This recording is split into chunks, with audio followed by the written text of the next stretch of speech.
शाम होने को थी। अंधेरा धीरे धीरे चारों तरफ फैल रहा था।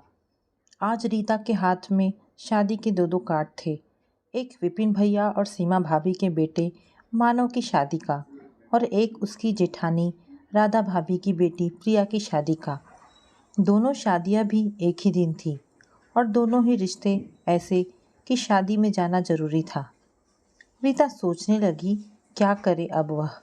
अगर मानव की शादी में नहीं जाती है तो सीमा भाभी और विपिन भैया उससे बहुत नाराज़ हो जाएंगे, और अगर वह राधा भाभी की बेटी प्रिया की शादी में शामिल नहीं हो पाई तो फिर वे उसकी मजबूरी तो समझ जाएंगे, कुछ कहेंगे नहीं, पर उनके प्यार भरे उलाहने का सामना कैसे करेगी। रवि से पूछेगी तो वे तपाक से कह देंगे कि जो तुम्हें ठीक लगता है वह करो। वह फिर दोराहे पर खड़ी हो जाएगी, या फिर बहुत अच्छे मूड में होंगे तो कह देंगे कि तुम अपने भाभी के बेटे की शादी में शामिल हो जाओ और मैं अपने भाई की बेटे की शादी में शामिल हो जाता हूँ। लेकिन वह ऐसा नहीं कर सकती। किंग कर्तव्य विमूढ़ सी वह पास पड़ी कुर्सी पर बैठ गई। आज उसका मन अपने अतीत में पहुँच गया, जब उमंगें थी, रंगीन इंद्रधनुषी सपने थे, माता पिता थे, उसकी मस्ती करने वाली उम्र थी। रीता का एक ही भाई विपिन था। रीता अपने माता पिता की इकलौती लाडली बेटी थी। विपिन भैया के बाद लगभग 8 सालों के बाद रीता हुई, इसीलिए विपिन भैया का भी लाड़ प्यार भरपूर मिला। वह 20 साल की थी जब विपिन भैया की शादी हुई। आम लड़कियों की तरह उसके भी कई अरमान थे भाई की शादी के। काफ़ी लड़कियां देखने के बाद सीमा भाभी पसंद आ गई। भाई के सेहरा बांधे देखकर हर बहन की तरह वह भी खुश थी। रीता की भाभी सीमा ने जब घर में कदम रखा तो खुशियां जैसे उनके घर के दरवाजे पर हाथ बांधे खड़ी हो गई।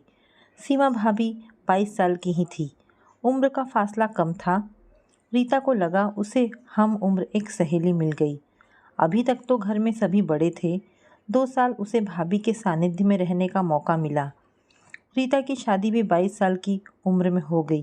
पहले घर का काम शीला जी ही करती थी, तो रिया निश्चिंत होकर अपनी पढ़ाई करती थी। भैया विपिन की शादी के बाद शीला जी सीमा भाभी की किचन में पूरी मदद करती थी, पर सीमा भाभी ना जाने क्यों रीता से हमेशा चिढ़ी सी रहती थी।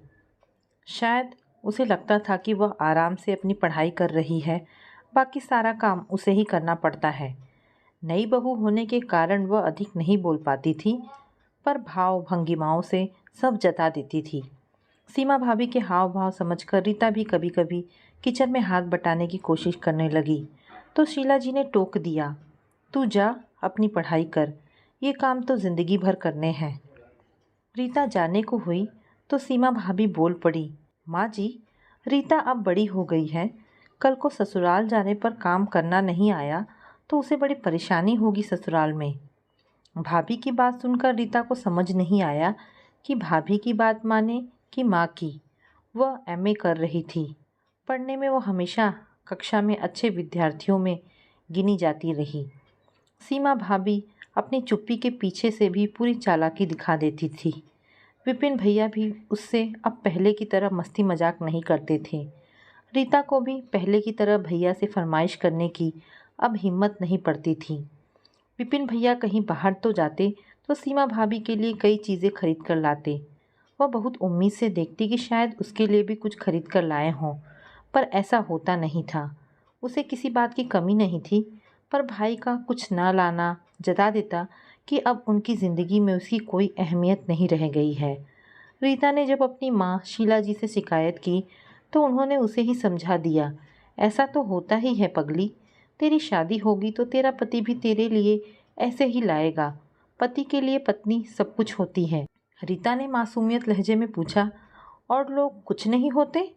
होते हैं, पर पत्नी से कम ही होते हैं। 2 साल तक सीमा भाभी का व्यवहार समझते हुए भी उसने अधिक ध्यान नहीं दिया।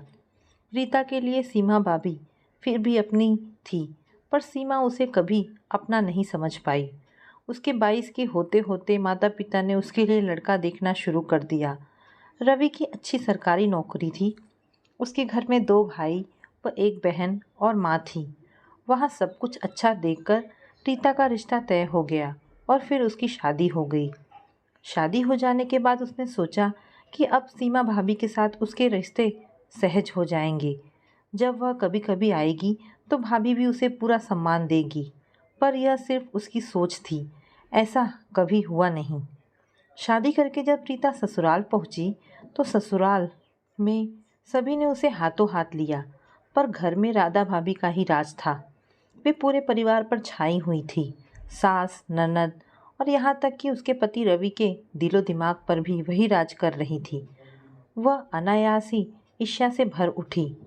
मायके जाती तो वहाँ सब सीमा भाभी का, तो यहाँ सब कुछ राधा भाभी का। धीरे धीरे ना चाहते हुए भी उसके मन में अपनी जेठानी के प्रति ईर्ष्या की भावना घर कर गई। रवि से कुछ भी पूछती तो एक ही जवाब मिलता कि राधा भाभी से पूछ लो। साड़ी खरीदनी है, साथ चलो, तो उसे जवाब मिलता राधा भाभी के साथ चली जाओ, या फिर चलो भाभी को भी साथ ले चलते हैं, उनकी पसंद बहुत अच्छी है। खाने में क्या बनाऊं, भाभी से पूछ लो। लता जी भी बड़ी बहू राधा से पूछे बिना कुछ ना करती। उसे सब प्यार करते पर महत्व राधा भाभी को ही देते। भाभी के साथ समझौता करना उसे अच्छा नहीं लगता था। राधा भाभी भी उसका रुख समझकर बहुत संभल कर चलती, पर कुछ ना कुछ हो ही जाता। अगर राधा और उसके पति वैभव कहीं जाते तो बच्चे घर छोड़ जाते। बच्चों की चाचा रवि के साथ घूमने की आदत तो पहले से ही थी। अब रीता चाची भी आ गई तो क्या वे दोनों कहीं भी जाना चाहते तो दोनों बच्चे भी उनके साथ लग लेते। वह रवि पर भुनभुनाती, नई शादी हमारी हुई है या भैया भाभी की? वे दोनों तो अकेले जाते हैं और हमारे साथ ये दोनों लग लेते हैं। तो क्या हुआ रीता, उन्हें इस सब बात की समझ थोड़े ही है। बच्चे ही तो हैं। ये ऐसे ही हमारे साथ जाते रहे तो जब तक ये बड़े होंगे तब तक हम बूढ़े हो जाएंगे। अरे, जब हमारे बच्चे होंगे तो उन्हें भाभी संभालेंगी ना, तब तक हम खूब अकेले घूमेंगे। जरूर संभालेंगी, अपने तो संभलते नहीं, रीता चिढ़ते हुए कहती। उसका मूड समझकर राधा भी बच्चों को जबरन रोकती। न मानने पर एक दो थप्पड़ तक जड़ देती। बच्चे रोते तो उन्हें रोता देखकर रवि का मूड खराब हो जाता, और रवि का मूड खराब देखकर रीता का भी मूड खराब हो जाता, और जाने का सारा मज़ा किरकिरा हो जाता। उसे तब राधा भाभी पर और भी गुस्सा आता, लेकिन जिन बातों में वह राधा भाभी के साथ समझौता नहीं करना चाहती थी, उन्हीं बातों में वह अपनी स्वयं की सीमा भाभी के साथ समझौता करने की कोशिश करती, उन्हें खुश रखने का प्रयास करती ताकि उनके संबंध अच्छे बने रहे।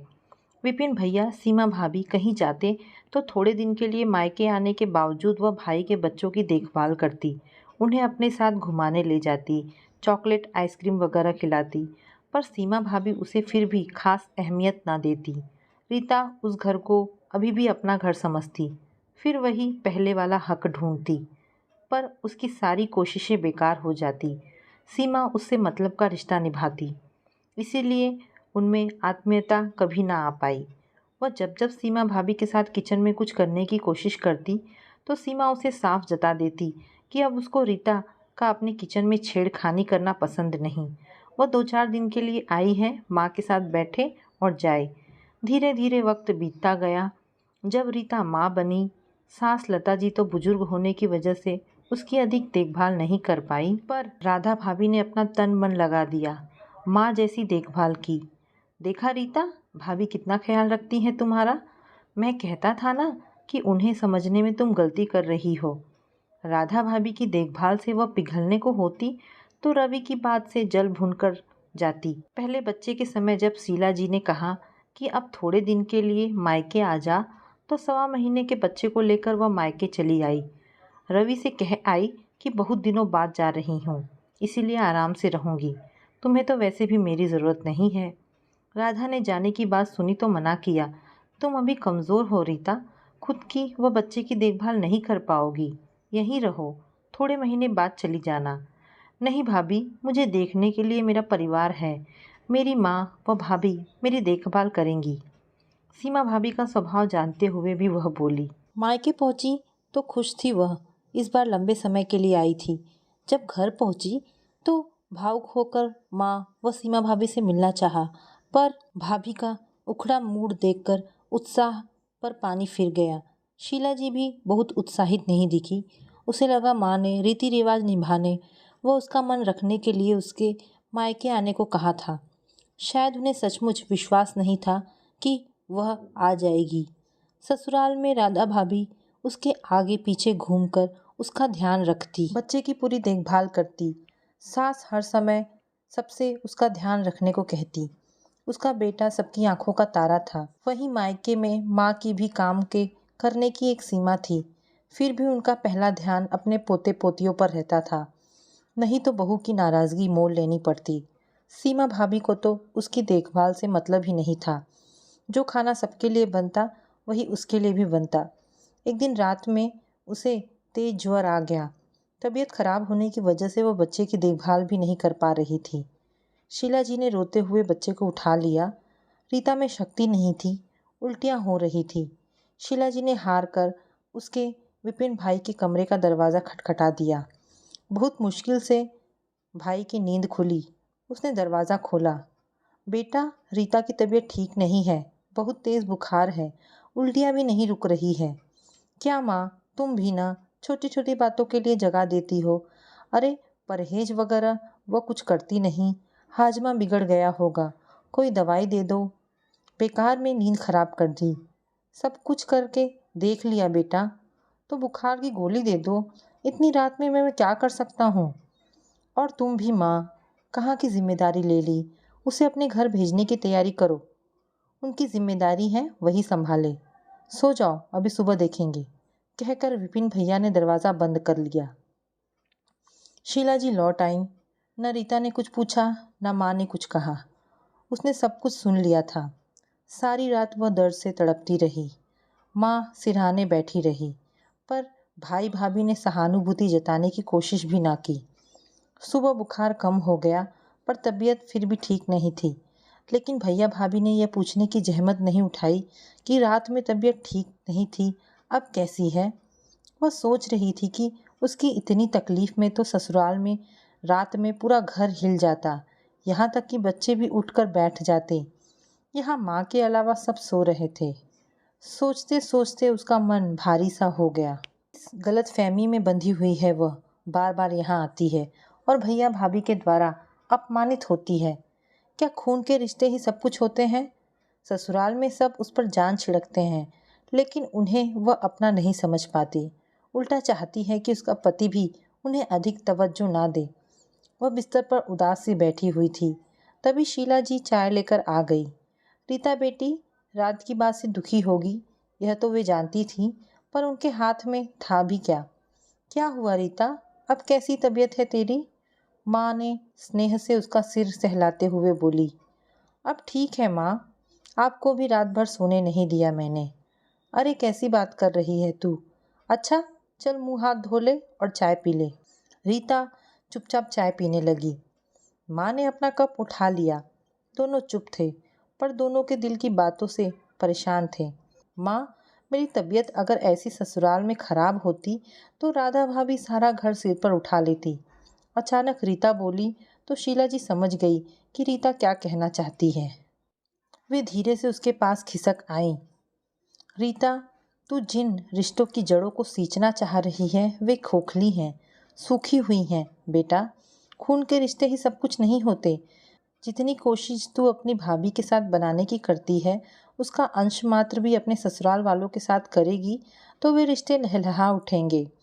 जो रिश्ते तेरी तरफ कदम बढ़ा रहे हैं उन्हें थाम, उनका स्वागत कर।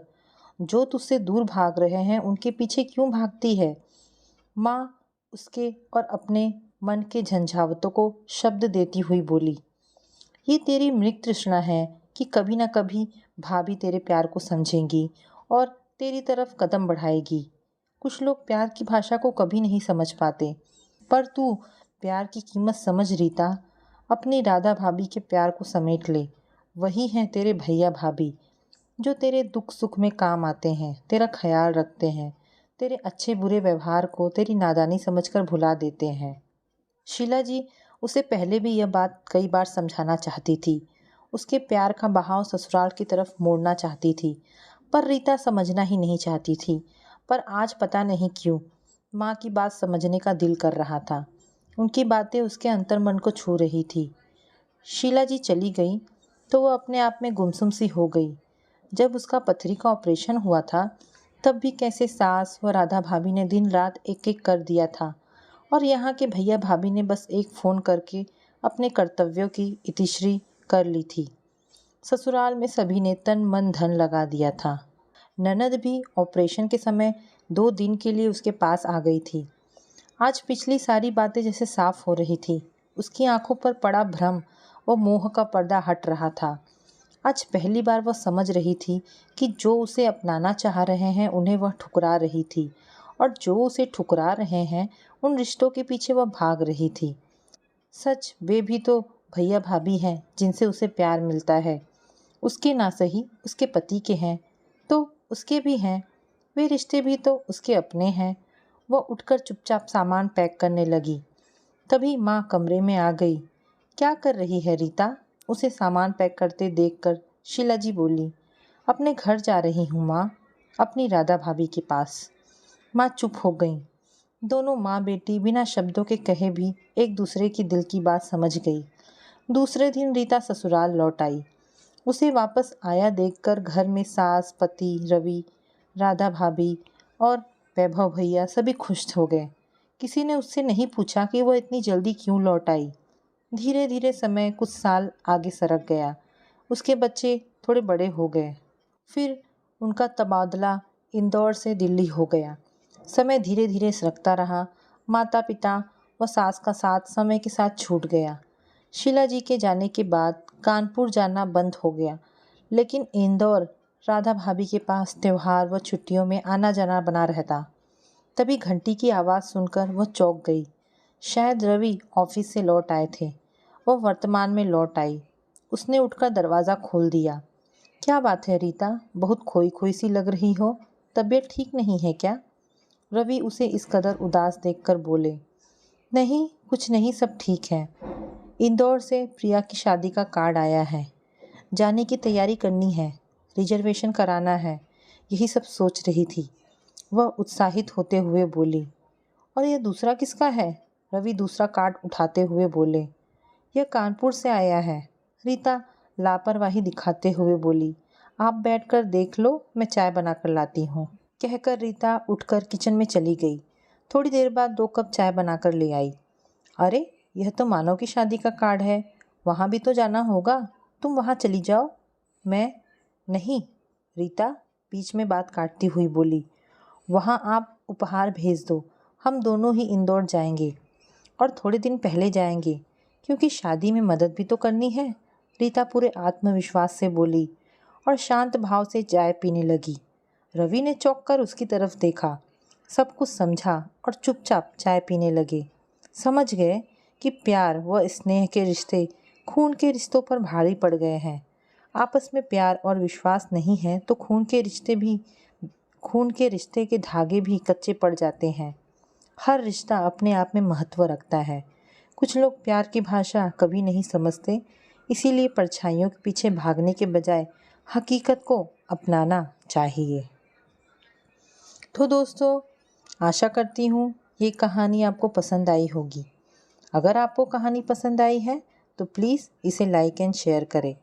धन्यवाद दोस्तों।